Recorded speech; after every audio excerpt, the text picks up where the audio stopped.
Uh, Good evening. Another very interesting week of reading and understanding, living missiologically. I'll jump right in. It says to choose one thing from this week's reading that has impacted me, and I would say the consequence of a booming church. I've heard a lot about Constantine, but just really unpacking.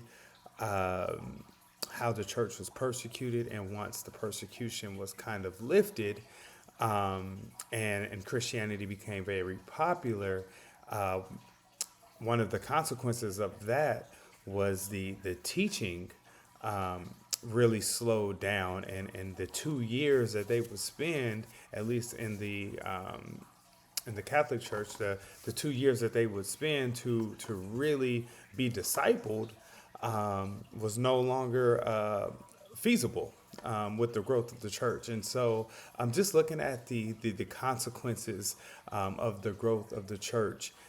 Because I believe that that's very relevant today. Even within my church, I would say over the past year, our church has doubled in size, and I can really see some of the consequences of that growth. Um, Share about your mission theology. Which of the seven? I really connect with all of them. If I were really to kind of nail down where I am currently, I would say mission as presence and liberation theology and practices of advocacy and justice. Um, how that may look as far as mission as presence. There's something that we do at our church annually, and that is attend Black Family Day, which is an event that goes on in downtown San Jose, where we just go and volunteer. We volunteer. There's a lot of other things that go on down there, not necessarily negative, really positive things go on. But for instance, there are people of other faiths that might be down there, and there are libations that are shared that don't necessarily connect with the Christian faith, but we are out there. We go, like 70 volunteers from our church goes down there, and we connect with people, and it's an amazing opportunity to serve. And liberation theology, that is just as a person of color in America, I just believe you have to, as a believer, you have to tap into liberation theology at some point. James Cone, big fan of his. And so, yeah, I would say liberation theology. Share briefly about practices of mercy that you are involved in. So, our church, uh, we have a reentry program. And so, that is those who are recently incarcerated. When they come out, we provide many resources to those in our reentry program. It is county kind of sponsored and funded. That really goes to combat the recidivism rate. I believe that prior to our program in Santa Clara County, like 70-80% of those who were previously incarcerated returned. That's the recidivism rate, right?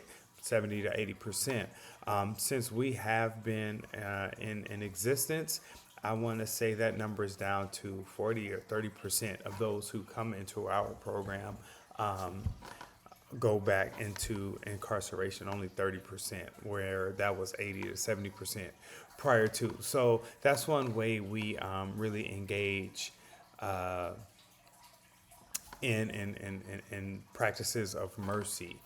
Uh, and the last question is, what questions do I have for this week's topic? Really, I want to know, is the church better off persecuted?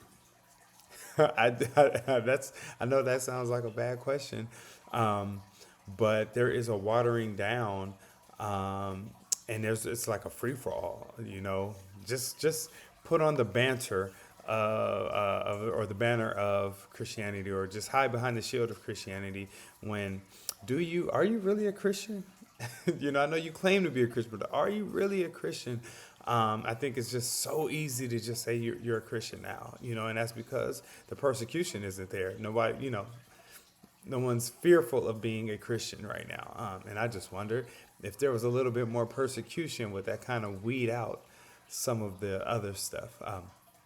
I hope that's not cynical, but that's my thought. I'm way over time. Thank you.